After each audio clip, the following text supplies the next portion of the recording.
সুপ্রিয় দর্শক, হিন্দু মুসলিম বিতর্কে সুপ্রিম কোর্টের প্রধান বিচারপতি সঞ্জীব খান্নাকে এবার একেবারে চরম বার্তা দিলেন এলাহাবাদ হাইকোর্টের বিচারপতি। ঠিক কি হয়েছে দর্শক? কিছুদিন আগেই সংখ্যালঘু এবং সংখ্যাগুরুদেরকে নিয়ে বিতর্কিত মন্তব্য করেছিলেন এলাহাবাদ হাইকোর্টের বিচারপতি। তারপর এই নিয়ে পার্লামেন্টে প্রতিবাদের ঝড় তুলে দেশের বিরোধী দলগুলো, অর্থাৎ ইন্ডিয়া জোট, এমনকি ওই বিচারপতির বিরুদ্ধে যাতে জরুরি ভিত্তিতে সুপ্রিম কোর্ট কোনো পদক্ষেপ নেয় সেই দাবিও তারা তোলেন। এই আবহে সুপ্রিম কোর্টের প্রধান বিচারপতি সঞ্জীব খান্না এলাহাবাদ হাইকোর্টের বিচারপতির কাছে রিপোর্ট তলব করেন, আর সেই রিপোর্টেই একেবারে বিস্ফোরক এলাহাবাদ হাইকোর্টের বিচারপতি।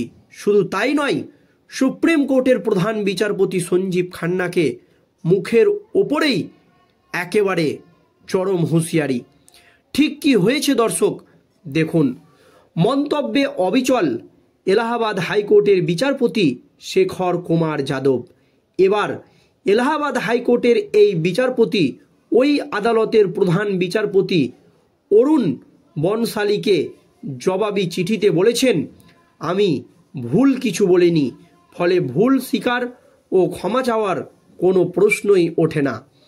বিচারপতি যাদবের কাছ থেকে তার মন্তব্যের ব্যাখ্যা তলব করতে এলাহাবাদ হাইকোর্টের প্রধান বিচারপতিকে নির্দেশ দিয়েছিলেন সুপ্রিম কোর্টের প্রধান বিচারপতি সঞ্জীব খান্না। গত 8ই ডিসেম্বর এলাহাবাদ হাইকোর্টের বার কাউন্সিলের এক সভায় বিচারপতি যাদব মন্তব্য করেছিলেন, ভারত হিন্দুদের দেশ, সংখ্যাগরিষ্ঠের কথাতেই এই দেশ চলবে।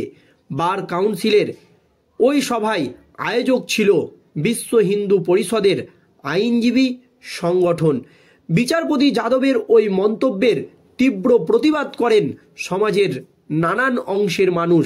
সংসদেও তার মন্তব্যের জন্য ব্যবস্থা গ্রহণের দাবি তোলেন বিরোধী দলের সাংসদরা।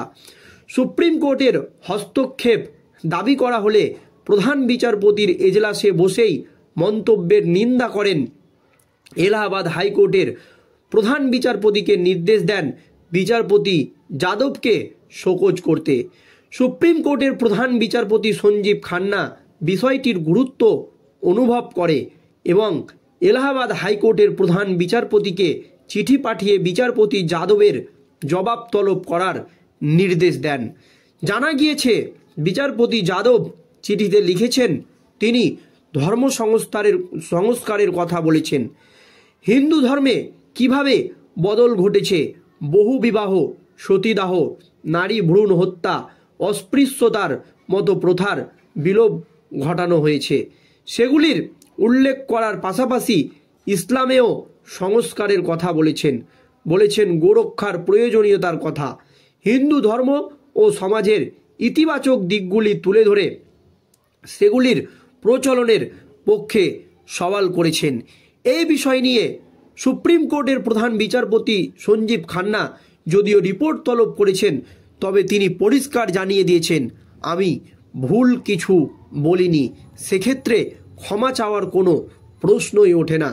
যদিও supreme collegium justice Shekhar Kumar যাদবকে তার একটি মন্তব্যের জন্য তলব করেছিল, সেখানে তিনি মুসলিমদের লক্ষ্য করে বলেছিলেন। প্রায় 1 মাস পরে এলাহাবাদ হাইকোর্টের বিচারপতি শেখর কুমার যাদব প্রধান বিচারপতি সঞ্জীব খান্নাকে একটি চিঠি পাঠিয়ে জানিয়েছেন যে তিনি তার মন্তব্যে অটল রয়েছেন।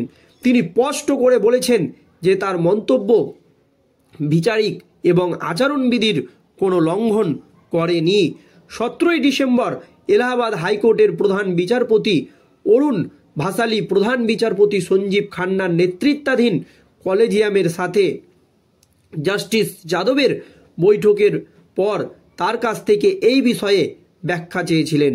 সূত্রের মতে জাস্টিস যাদব তার উত্তরে একজন আইন ছাত্র এবং একজন আইপিএস কর্মকর্তার অভিযোগের উল্লেখ করেছেন, যারা তার মন্তব্যের বিরুদ্ধে অভিযোগ করেছেন। উল্লেখ্য, সেই আইপিএস কর্মকর্তাকে সরকার বাধ্যতামূলক অবসরে পাঠিয়েছিল। জাস্টিস যাদব তার প্রতিক্রিয়ায় বলেছেন যে তার বক্তৃতাকে কিছু স্বার্থসন্ধী গোষ্ঠী ভুলভাবে উপস্থাপন করেছে। তিনি আরও দাবি করেছেন যে বিচার বিভাগীয় যে সদস্যরা প্রকাশ্যে কথা বলতে পারেন না, তাদের সিনিয়রদের দ্বারা সুরক্ষা দেওয়া উচিত। তিনি তার মন্তব্যে অনুশোচনা প্রকাশ করেনি এবং বলেছেন যে তার বক্তব্য সংবিধানের অন্তর্নিহিত মূল্যবোধ অনুযায়ী সামাজিক বিষয়ে মতামত প্রকাশের জন্য ছিল, কোনো সম্প্রদায়ের প্রতি ঘৃণা ছড়ানোর জন্য নয়। 8ই ডিসেম্বর এলাহাবাদ হাইকোর্টের বার অ্যাসোসিয়েশন লাইব্রেরিতে বিশ্ব হিন্দু পরিষদ আইন বিভাগ দ্বারা আয়োজিত একটি অনুষ্ঠানে বক্তব্য রাখার সময় জাস্টিস যাদব নাগরিক সংকল্প আইনকে বিশ্ব হিন্দু বনাম মুসলিম বিতর্ক হিসাবে উপস্থাপন করেছিলেন। সেখানে তিনি বলেছিলেন, হিন্দুরা সংস্কার করেছে কিন্তু মুসলমানরা করেনি। তিনি আরও বলেন, আপনারা মনে করেন যদি কোনো আইনই আনা হয় তবে একটি আপনারা শরীয়ত, ইসলাম এবং কোরআনের বিরুদ্ধে হবে। কিন্তু আমি আরও বলতে চাই যে আপনারা ব্যক্তিগত আইন হোক বা আমাদের হিন্দু আইন হোক, আপনার কোরআন হোক বা আমাদের গীতা হোক, আমরা আমাদের প্রথার সমস্যা সমাধান করেছি। অস্পৃশ্যতা, সতী, জহর এবং ভ্রূণ হত্যা, আমরা এগুলোর সমাধান করেছি। তাহলে আপনি কেন এই আইনটি সমাধান করবেন না? এই সময় তিনি আরও বলেন, এটা বলতেই হবে যে এটি হিন্দুস্তানে বসবাসকারী সংখ্যাগরিষ্ঠদের মতেই দেশ চলবে। এটা বলাও যাবে না যে হাইকোর্টের বিচারপতি হয়ে তিনি একথা বলেছেন। আইন সংখ্যাগরিষ্ঠতাদের মাধ্যমেই চলে। পরিবার, সমাজ যেখানে দেখুন সংখ্যাগরিষ্ঠতার মতোই মানা হয়। তিনি আরও বলেন, কট্টরপন্থীরা দেশের জন্য ক্ষতিকর। জাস্টিস যাদবের চিঠিতে তার গরু সংরক্ষণ সম্পর্কিত একটি আদেশও উল্লেখ ছিল। সেখানে কিছু কর্মীরা প্রশ্ন তুলেছিলেন। এই বিষয়ে তিনি বলেছেন যে গরু সংরক্ষণ সমাজের সংস্কৃতির প্রতীক এবং এটি আইনগত সঠিকভাবে স্বীকৃতি। তিনি আরও উল্লেখ করেছেন যে গরু সংরক্ষণের পক্ষে বৈধ এবং ন্যায়সঙ্গত আবেগ, ন্যায় বিচার, নিরপেক্ষতা, সততা এবং ন্যায়পরায়ণতার নীতিগুলির লঙ্ঘন বলে বিবেচিত হতে পারে না। পরিষ্কার সঞ্জীব খান্নাকে তিনি জানিয়ে দিয়েছেন।